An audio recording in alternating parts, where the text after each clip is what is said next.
hablamos de ello.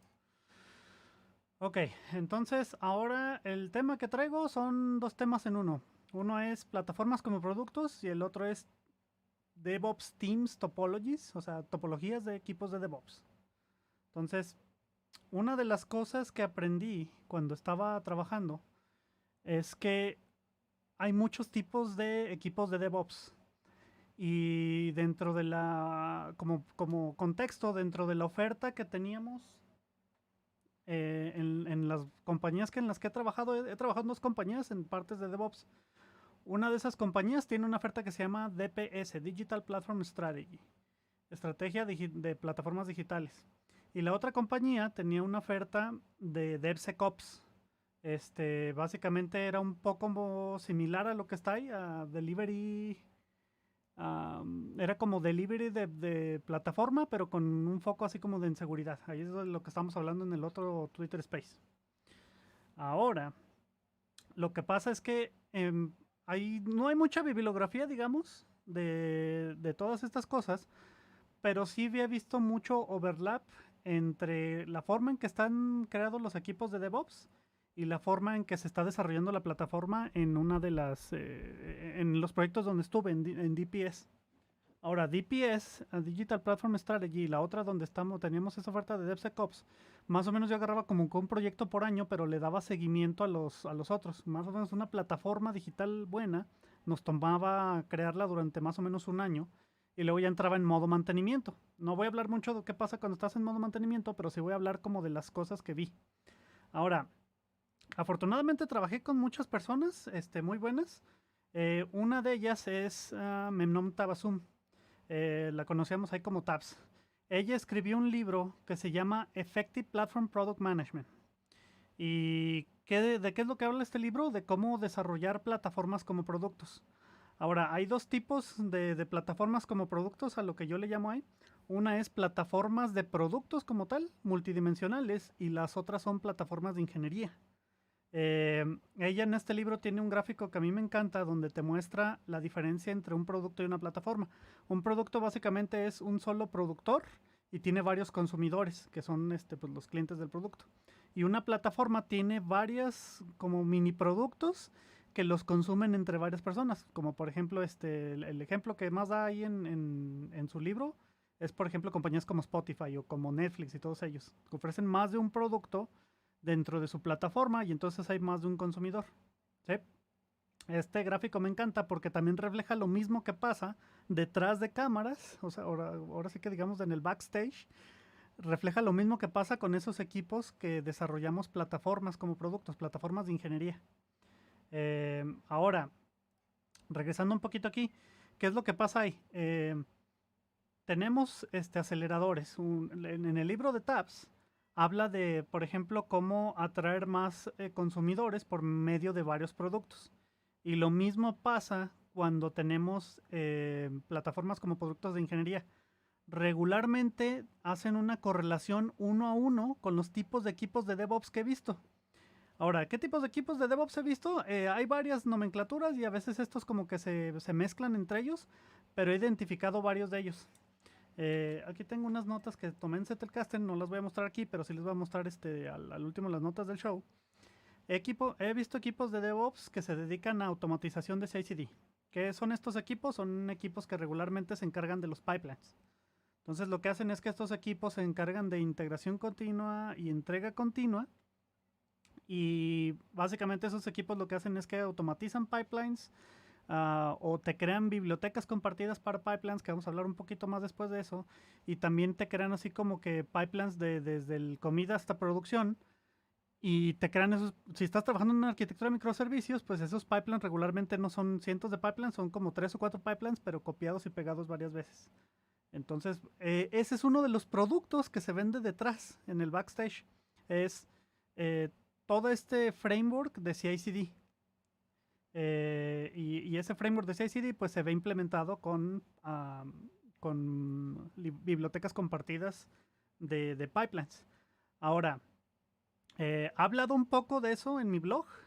Tengo un artículo que se llama Digital Platform Accelerators y más o menos ahí les digo de los varios rubros que hablo ahí.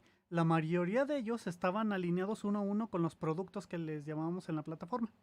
Entonces, uno de esos productos, les digo, es las líneas de ensamblaje compartidas. Por ejemplo, a mí me gusta mucho este tweet de Rod Johnson, donde él dice que regularmente cuando alguien habla de un CI/CD pipeline para microservicios, tú a lo mejor piensas que estás hablando de cientos o miles de pipelines separados. Pero realmente lo que tienes que hacer es aplicar el mismo diseño. En realidad lo tienes que aplicar como a 3 o 4 arquetipos de microservicios. Entonces, si tienes, por ejemplo, arquetipos de microservicios hay un montón, ¿verdad? Pero, por ejemplo, está el servicio atómico, que se supone que son los servicios que viven hasta la parte baja de tu arquitectura, donde nada más tienes ese servicio hablando con un data storage. Y luego ya, por ejemplo, hay servicios agregadores, que son los que le hablan precisamente a esos servicios atómicos, agregan y enriquecen los datos y lo regresan, que son los que vivirían como en medio de tu arquitectura y son los que hablan, por ejemplo, con los micro frontends y todo ese tipo de cosas, o los backends for frontends. Entonces, realmente les digo, no tienes cientos de pipelines, lo que tienes es 3 o 4 pipelines, pero modificados muchas veces. Ese Twitter de Ron Johnson me gusta mucho porque habla de la realidad de lo que tienes que hacer o cómo evitas la duplicación. Ahora, eso lo vendemos como un producto, ¿por qué? Porque para los desarrolladores, cuando ellos están creando un microservicio atómico, ellos saben que, por ejemplo, siempre necesitan el data storage, ¿no? Una base de datos de Postgres, a lo mejor un caché, un Redis de caché o algo por el estilo, o alguna otra tecnología, y siempre ocupan, pues, dónde desplegar su servicio, a lo mejor, los manifestos de Kubernetes y todo ese tipo de cosas. Entonces, nosotros creamos un framework para pipelines de CI/CD que les permiten a ellos decir, mira, mientras yo siga estas reglas, yo automáticamente tengo un pipeline que me va a desplegar desde desarrollo, staging y producción. O en este caso, todos los ambientes que ustedes tengan. El chiste es que tengan varios ambientes productivos. Bueno, varios ambientes de promoción. Entonces, eso lo vendemos a personas como producto y regularmente el equipo encargado de hacer eso se llama Release Engineering. Antes de la revolución de DevOps, Release Engineering, y me acuerdo de esto de un artículo de Ars Technica, Release Engineering eran los que se encargaban precisamente de hacer eso, o sea, cómo convertían pipelines que tomaran el código de los usuarios, en este caso nuestros usuarios son los programadores, que tomaran el código de los programadores y lo desplegaran en esta producción.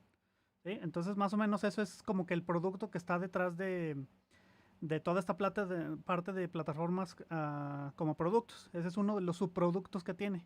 Regresando otra vez al diagrama que les mencionaba de tabs, básicamente ese es uno de los productores. Tenemos CI/CD como si fuera un producto.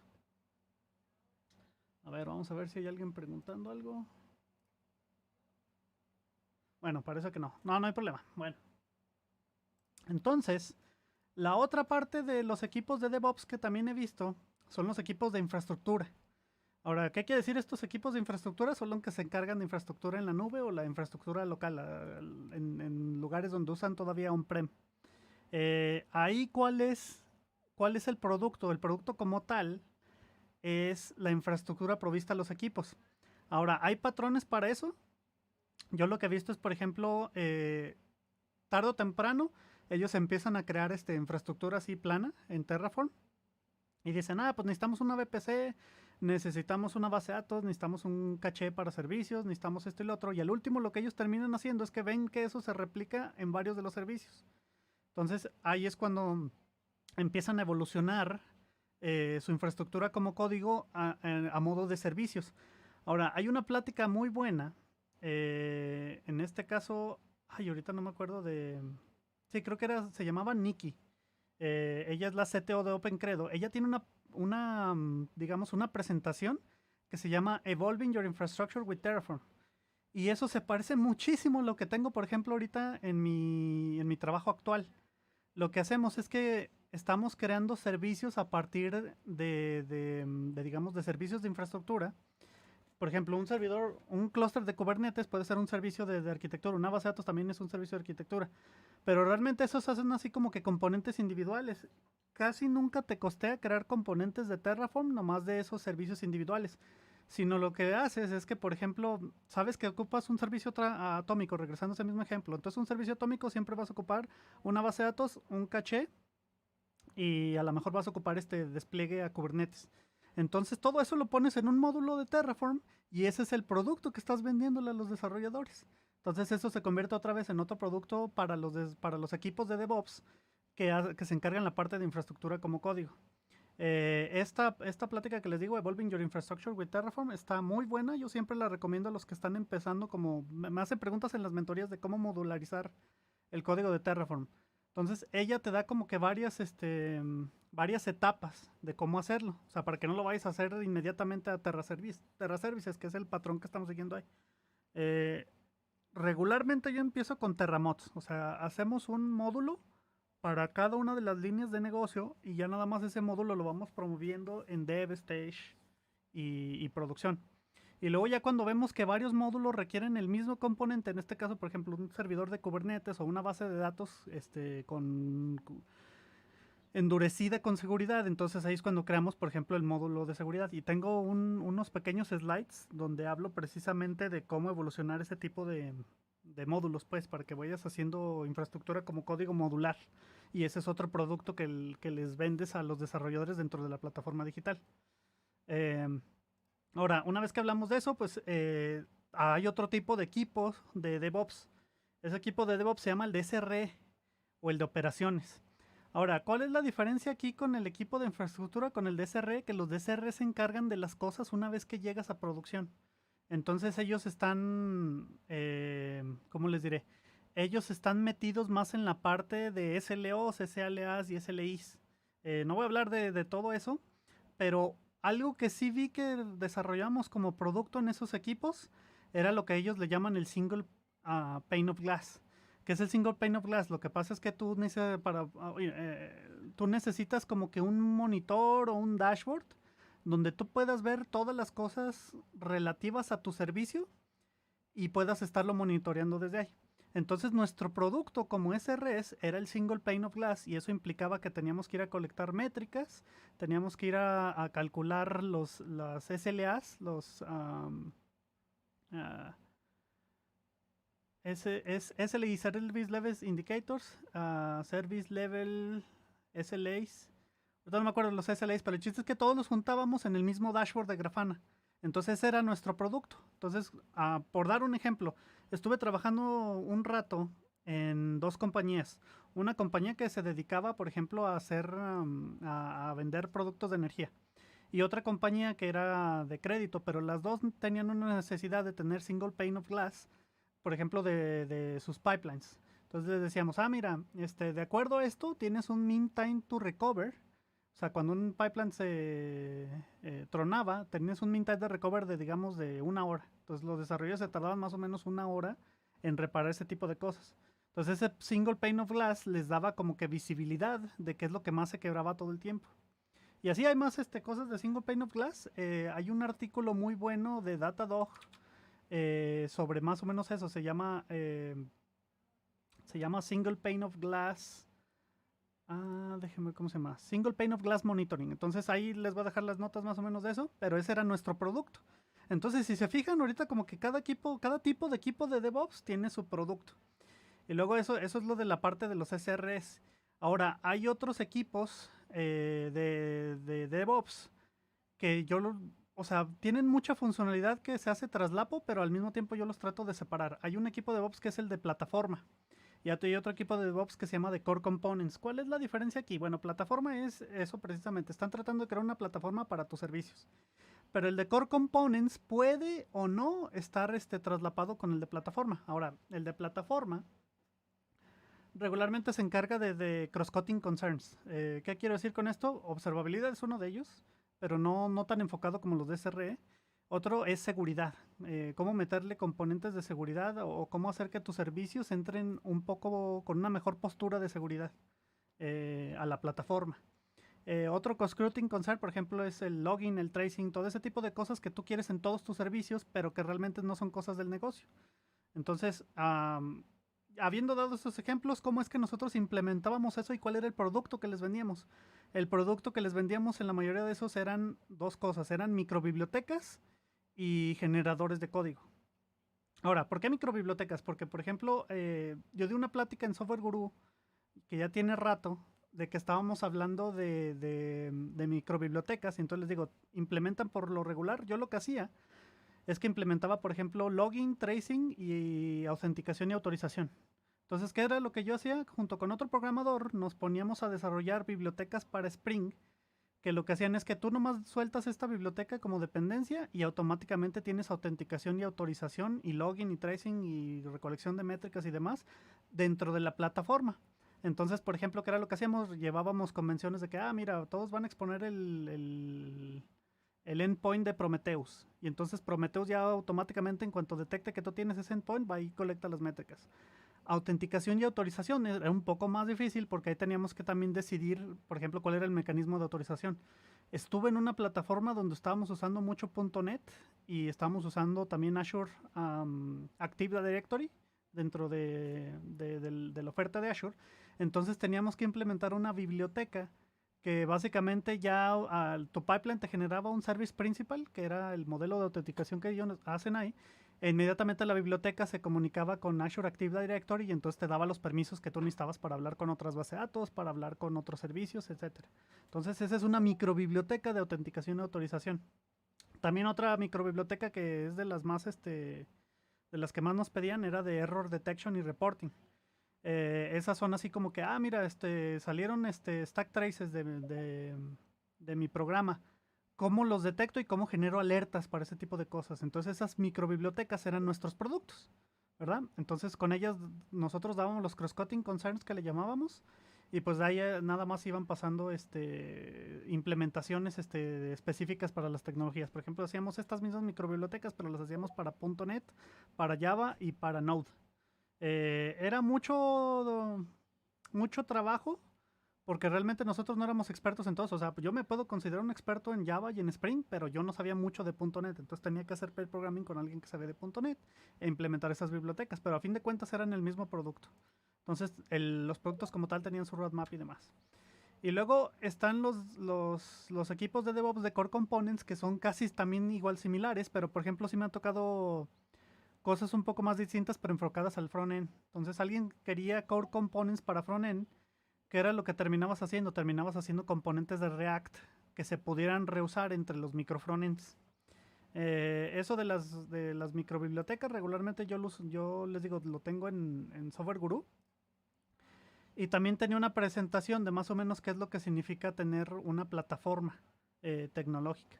Entonces, esos, por ejemplo, para ese equipo, cada componente de frontend que hacíamos con React era una especie de producto que hacíamos y tenemos una biblioteca compartida de componentes para los microfrontends, para que no estuvieran reinventando la rueda cada vez que querían crear un componente de un tab o cada vez que querían desplegar la información de un usuario o cada vez que querían hacer búsquedas con filtros, todo ese tipo de cosas nosotros las proveíamos.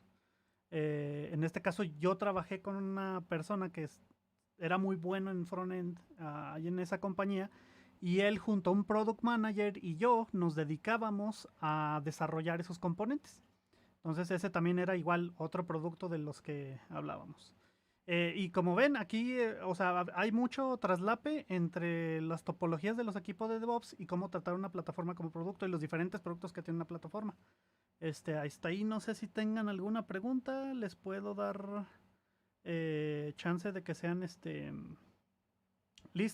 speakers. O si hay preguntas acá en YouTube, las voy a tratar de leer y también contestarles. Vamos bien rápido, apenas llegamos a la media hora. Perfecto. A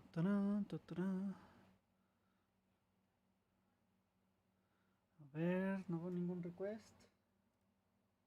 Ok, en Twitch me hacen una pregunta, que ¿cómo eran eso de las bibliotecas de compartidas? Bueno, les digo, en mi blog tengo un artículo que es Share Pipeline Libraries to Deploy Microservices. Entonces ahí básicamente era Jenkins. ¿Qué era lo que hacíamos con Jenkins? Jenkins tiene una característica que te permite crear bibliotecas compartidas de pasos para Jenkins. Pero la ventaja ahí es que una biblioteca compartida ahí es una función. O sea, son funciones que tú llamas desde tu Jenkins file. Entonces ahí lo que haces es que, mira, tengo este Jenkins file, voy a definir una función y por ejemplo le puedo decir a esta función, Si mal no me acuerdo, el nombre de la función era proyecto. Y entonces ese proyecto le pasabas un montón de parámetros. Entonces le decías, ¿de qué tipo de proyecto es este? No, pues que es un servicio atómico. Entonces, por ejemplo, te damos a disponibilidad de que tú pusieras un archivo YAML y automáticamente lo leíamos y decíamos, tú ocupas una base de datos y un caché.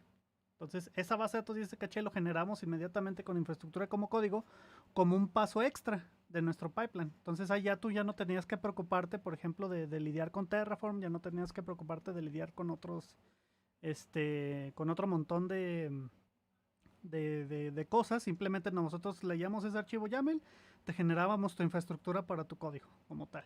Entonces, así es como funcionaba. Eran pasos ya definidos, los cuales decíamos, si tú sigues esta estructura de directorios, ahí inmediatamente tienes ya tus pasos, ya tienes tu infraestructura, tienes tu observabilidad, tienes tareas, sin, por ejemplo, ahí usamos Gradle, buscábamos si tenías ciertas tareas, como por ejemplo el linting, el análisis con SonarQube, ese tipo de cosas, y las ejecutábamos y las encontrábamos. Entonces todo eso era lo que hacía esa pipeline, y si se fijan, son cosas que se comparten entre muchos microservicios. Eh, pues sí, ese artículo más o menos habla de lo que estaba haciendo, pero también habla de cómo probar tus pipelines y demás. No sé si hasta aquí tenga alguien más preguntas.